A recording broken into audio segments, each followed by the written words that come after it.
You're watching SNN, the Suncoast News Network. This is SNN Morning Edition.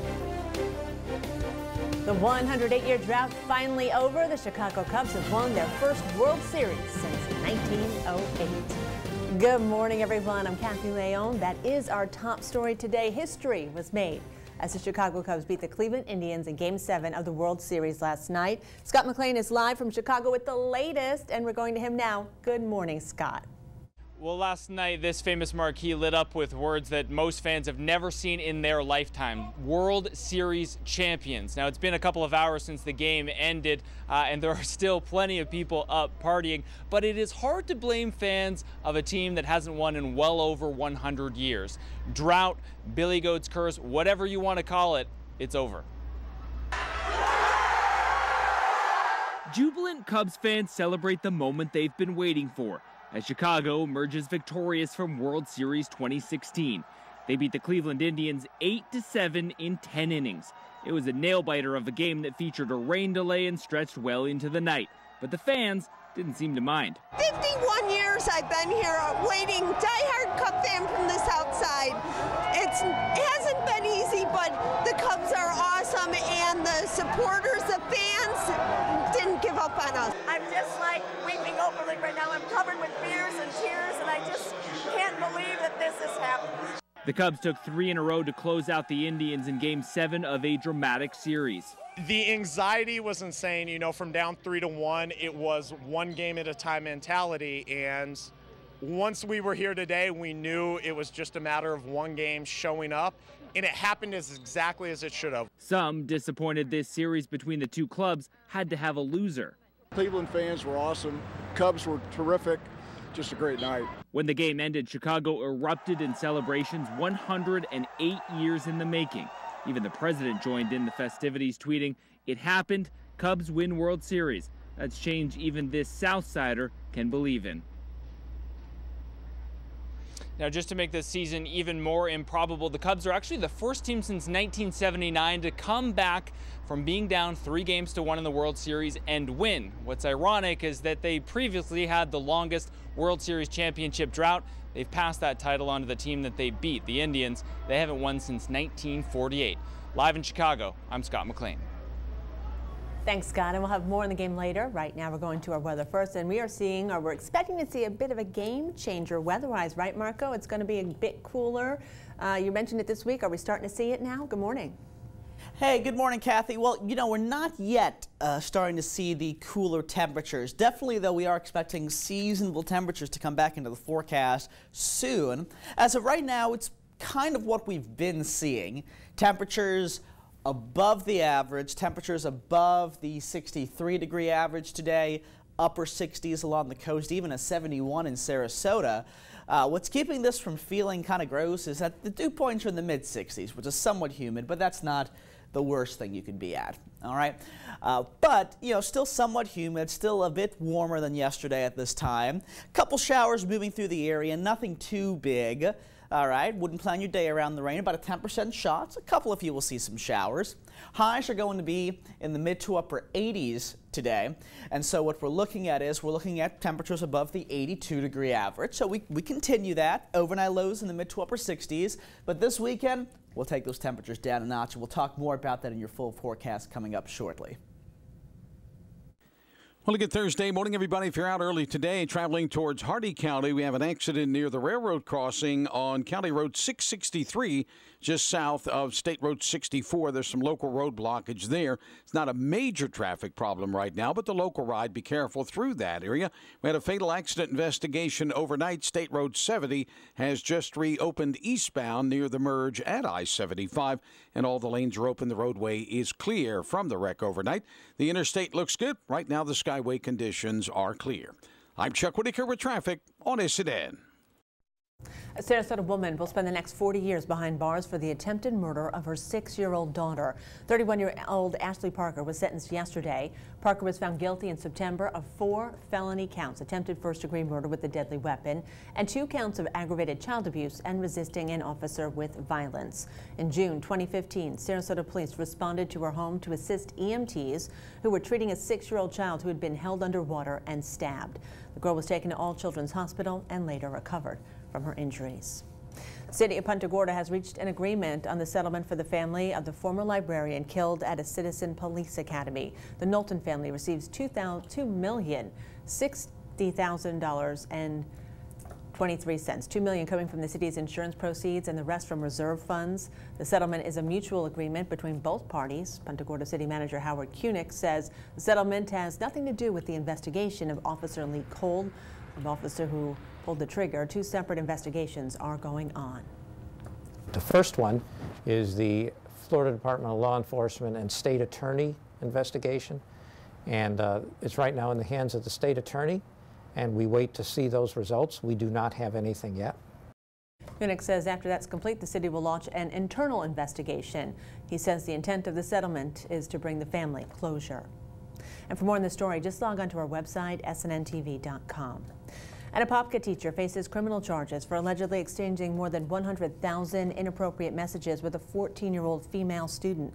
Police say 44-year-old Allison London was a PE teacher at the girls' school. According to authorities, the two began exchanging text messages last year.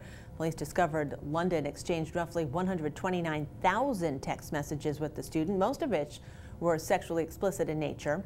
Investigators say some of the messages included discussions about sex, rape, drugs, and abuse. London faces multiple charges, including solicitation to commit sexual battery, failure to report child abuse as a mandatory reporter, and contributing to the delinquency of a minor. It is a full court press for both Hillary Clinton and Donald Trump in the final days of the campaign. Clinton working against fresh criticism amid new releases from WikiLeaks and the FBI. Trump gaining ground but still behind in some key states. Reed Binion has the latest. A Trump rally in Florida ending with a bang Wednesday. The fireworks contrasting a somewhat more restrained than usual Donald Trump. We've got to be nice and cool, nice and cool. Right, stay on point, Donald, stay on point. Trump now at 47% support in the Sunshine State, according to a new CNN ORC poll, just behind Clinton's 49%. He's also trailing Clinton by 4 points in Pennsylvania, but Trump is gaining ground in other key states. He's ahead in Nevada at 49% to Clinton's 43%, and topping Clinton by 5 points in Arizona. With polls tightening, Clinton's closing argument sounds more like a warning. What would it be like to have a president who pits people against each other? We really don't have to guess. We just have to look at everything he has said and done. Team Clinton more than doubling its television ad spending in the final days, including nearly $5 million in additional airtime in the toss-up state of Florida, considered a must-win for Trump. Clinton also buying ads in several blue states in an effort to protect the so-called blue wall of defense. On the Republican side, the RNC is also purchasing airtime in Florida and several other states, spending $2.9 million in its first ad buy supporting Trump. I'm Reed Binion reporting. Harvey Van Groff's affordable housing project is being scaled back slightly. Called Sarasota Station, Van Groff's latest plans for the site on Fruitville Road now include 4 6-story buildings with 368 apartments and just over 300 parking spaces. According to the Herald Tribune, the revised design is slightly smaller than the originally proposed one, but keeps Bob's Train restaurant on the site, turns the boxing club into a fitness center, and adds a park. The latest plans were presented to the city's Development Review Committee for questions and comments yesterday morning. City staff asked for some small revisions. Now, once those changes are made, the project site plan and rezoning will be submitted to the Planning Commission for review, possibly in January. If approved, construction could begin as early as mid-2017. Sarasota Hospital Board approves a 2017 tax rate. It agreed in September to leave its property tax rate unchanged, but according to the Herald Tribune, Sarasota Memorial Hospital's board went through the motions again Tuesday night after hearing from the state that its original vote was not properly advertised in advance. Because of a rise in countywide property values by more than 8%, the new estimated levy will be $53 million. Sarasota County property taxes will account for about 6.8% of the total revenues in the hospital system's 2017 budget. After 3 years of planning and fundraising and 8 months of construction, the Punta Gorda Vietnam Memorial is complete. 58,000 Americans who gave their life for the country line the wall. And on Saturday morning, the wall will be officially dedicated to them. Participants in a walk of honor will carry cards with names of a service member whose name is on the wall. Each card will have a short bio of that service member. There's only 6 other replicas of the Vietnam Wall throughout the country. Yeah, it's very exciting for all of us. This county is very heavily veteran, and especially Vietnam veterans, many of whom could never get to see the wall in the District of Columbia. So this will be perfect for them. The dedication ceremony is Saturday morning and begins at 8:30. It's at 100 Nesbitt Street. At 10 during the memorial, there will be a warboard flyover of ex-military vintage aircraft planes. And up next, right here on the Morning Edition, 2 days of pretrial motions in the sexual assault case against comedian Bill Cosby have wrapped up. We'll have the latest on the investigation. Plus, after some backlash from customers, Nordstrom is defending carrying Ivanka Trump's fashion line. Details on that and more on the way, so don't go far. You're watching SNN Morning Edition with Kathy Leone and meteorologist Marco Lamano in partnership with the Herald Tribune Media Group. This is SNN, the Suncoast News Network. The Pennsylvania court has wrapped up 2 days of hearings on pretrial motions in the sexual assault case against comedian Bill Cosby. The defense is asking for charges to be thrown out because 11 years have passed since the alleged incidents occurred. They say the long wait benefits prosecutors. One reason is that the 79-year-old Cosby may not be able to identify some of the witnesses due to his failing eyesight. Prosecutors argue that they waited to file charges because Cosby himself worked to keep his civil deposition sealed. There will be 2 days of hearings in December. That's when the courts will discuss if prosecutors will be able to call 13 women who have accused Cosby of sexual assault to the stand. A suspect is in custody after 2 Iowa police officers were shot and killed in an ambush early yesterday morning. Police identified the victims as Des Moines Police Sergeant Anthony Tony Baminio and Urbandale Police Officer Justin Martin. The 2 officers were shot as they sat in their individual patrol cars a few miles apart. The suspect in the shootings, 46-year-old Scott Michael Green, was found on a rural gravel road after he flagged someone down and asked them to call 911. Green was taken to the hospital after complaining about what they say is a pre-existing medical condition. Police have not given a motive and say there is nothing to indicate anyone else was involved. Green has not yet been charged. Pro-Donald Trump graffiti was scrawled on a burning historic black church in western Mississippi, and all signs right now point to arson. Someone spray-painted "Vote Trump" on Hopewell Baptist Church in Greenville. Firefighters discovered the message as flames engulfed the church Tuesday night. Heavy fire, water, and smoke damage are reported in the sanctuary, along with damage to other areas. Luckily, no one was hurt. Investigators are interviewing witnesses and say there may be a person of interest, but are stopping short of calling that person a suspect. There's currently an $11,000 reward for information. A legal development is expected today regarding the Millennium Tower in San Francisco. Millennium Tower was supposed to be the pinnacle of luxury, a high-rise with condos selling for millions of dollars, but some residents are now suing because the building is sinking in the middle of an earthquake zone. The tower has sunk 16 inches and started tilting. The top of the building has drifted more than 7 inches. Today, San Francisco's city attorney will give an update on the case. That's scary. I don't know. It's like an American version of the Leaning Tower. Maybe someday it'll be like Leaning Tower Pizza. Well, you know, then we can make it an historic landmark, and people can visit us. It is like, it's beautiful. It's iconic. Yeah. It actually is amazing that you mentioned that, just because when I think of all these countries you can visit and all the landmarks you can visit, like in Europe, how much history they have compared to how new we are. Right. Like, we don't just have some 500-year-old building here.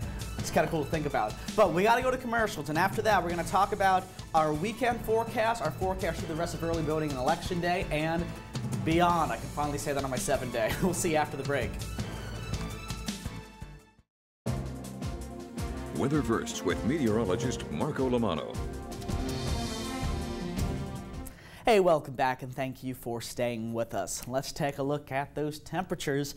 And they're actually a little bit warmer than yesterday. We have some low 70s in Pinellas and Sarasota counties. We have Upper 60s along the coast in Venice and Bradenton and Clearwater and Englewood and Punta Gorda, and even, going inland to Northport, some upper 60s there, mid 60s in Lakewood Ranch, Mayaca City, and Nocatee. Good morning to you. And dew points are a little bit higher as well, so somewhat humid, a teeny bit more humid than yesterday. Still not terrible though, not getting muggy conditions, thankfully. I always like to not see that, but still a little bit more humid regardless, and still a little bit warmer regardless. Now this afternoon, I don't expect it to be as warm as yesterday. Yesterday we got to around 89. I'm expecting mid 80s today, high around 86. I think is probably the best forecast for today, but still above the 82 degree average. Dew points are a little bit higher this morning. They'll be in the low 60s this afternoon. Not too bad, as I said, but we could get it cooler. It'd be a little bit more autumn-like, and I think we will get a little bit of that. Take a look to the north here. We have a cold front moving in. We've been talking about this. Now it's showing up in the future track since we're so close to it. So it's moving south. It's going to bring drier air into the state, so the humidity is going to go down from this. And this trough, this dip in it, is actually going to linger a little bit, so it looks like the dry air is going to be here for a little bit longer than some fronts typically give us. And so I'm still keeping the sunny weather and the more seasonable temperatures in the forecast later in the 7-day. Again, the average high for today is 82 and the average low 63. So this front will just bring us back to seasonable weather once we get to this weekend. Highs will be in the low 80s, lows in the low 60s, and don't forget, you get an extra hour of sleep Saturday night. So be sure to enjoy, very much enjoy, Saturday as much as you can, because you get an extra hour to enjoy and an extra hour to sleep it off. Early voting this week and on Election Day look lovely as well. And remember, we put our weather updates on the website so you can get another helping of it, or if you can't catch us on air, if you got to go to work early, we have them ready for you at SNNTV.com. Check that out. We got a Chuck with your traffic update. Good morning. Well, a good Thursday morning, everybody. If you're traveling north early today, we're in the clear out of Palmetto and Parrish towards Ruskin and Riverview. The lanes are open on 41 and 301. Light traffic north on the Skyway, and the interstate itself is clear going north from Ellington to Moccasin Waller Road. Then we get the all clear from Sun City Center on the interstate with the lanes open all the way up to the ramps at I-4. I'm Chuck Whitaker with traffic on SNN. Well, ticket prices for Game 7 of the World Series last night hit Grand Slam record levels. According to resale service Ticket IQ, the average price paid for a Game 7 ticket in Cleveland was $2,700. That edges out the $2,600 fans paid to see Game 3 at Chicago's Wrigley Field last Friday, which was the first World Series game there since 1945. The average asking price for Game 7 tickets jumped 56% during Game 6 Tuesday night after the Cubs built in an early lead. Final ticket sale prices are still less than what people paid to attend the Super Bowl, though. Last year's Super Bowl reportedly commanded a record average ticket price of $4,639. All right, just ahead, calling all sandwich lovers. Today is National Sandwich Day. We'll tell you where you can score a free sub, so stick around. You're watching The Morning Edition.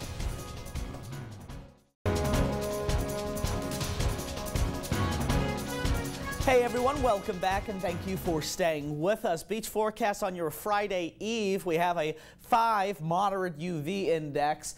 Sunset is at 6:45 today. Water temperature at 76 degrees. We have winds that will be coming from the north at around 5 to 15 knots with a moderate chop out there. Mostly sunny skies otherwise. Well, Fitbit was feeling frumpy Wednesday. The device maker's stock fell as much as 30% in after-hours trading. Fitbit expects sales for the final 3 months of the year to be between $725 million and $750 million, significantly less than the consensus estimate for sales of $985.1 million. Co-founder and CEO James Park says Fitbit is looking to double down on healthcare uses. Nordstrom is defending carrying Ivanka Trump's fashion line. It comes after a woman who said she's a longtime customer wrote an open letter imploring Nordstrom to reconsider selling her products. She cited Ivanka Trump's support of her father's presidential campaign. She wrote the campaign has been marked by hate speech directed at minorities and women that is unacceptable and does not seem to represent Nordstrom's values. Nordstrom replied it isn't taking a political position by offering Ivanka Trump's line. The company tweeted, "Our customers can make choices about what they purchase based on personal views." The woman, who said she prefers to remain anonymous to avoid online harassment, told CNN Money she's still rooting for the company to do the right thing. Social networking giant Facebook is nearing another big milestone, 2 billion users. The company says it had 1.79 billion active monthly users at the end of the third quarter. That's upward of half of the 3.2 billion people estimated to have internet access worldwide. Crossing the 2 billion user mark would put Facebook's usership at more than a quarter of the world's current population. The news about usership was tempered by the possibility of slowed sales growth next year. That announcement from Facebook CFO David Wehner was followed by a drop of more than 5% in Facebook stock price in after-hours trading yesterday. And finally, this half hour, today is National Sandwich Day, a celebration of the popular lunch item believed to be the namesake of the 4th Earl of Sandwich back in the 1700s. Subway is celebrating in a big way with what it calls the Good Deed Feed. Guests who purchase any sub and any beverage today will get a free sub, and Subway will donate a meal to Feeding America. Subway says it's striving to make National Sandwich Day the single largest meal donation day in Feeding America's history, with no limit on the number of meals donated. That's a great thing. It still boggles my mind there was an Earl of Sandwich, apparently, you know, because we all have, you know, nobody thinks that when they think sandwich. You know, they think of the great food and the delicious avocado you put in the meat, and oh, look at this great sandwich. And I don't know, it just boggles my mind. It makes me hungry, so I think we need to move on to the forecast. So what are we looking at today? Let's get something, well, you know, it could be appetizing enough for a nice picnic because it is really dry for the 7-day. And we are taking temperatures down a bit, more to seasonable norms, low 80s and 60s this weekend. Can't wait. All right, sounds great. More on that and on the World Series straight ahead. Stick around, you're watching Morning Edition.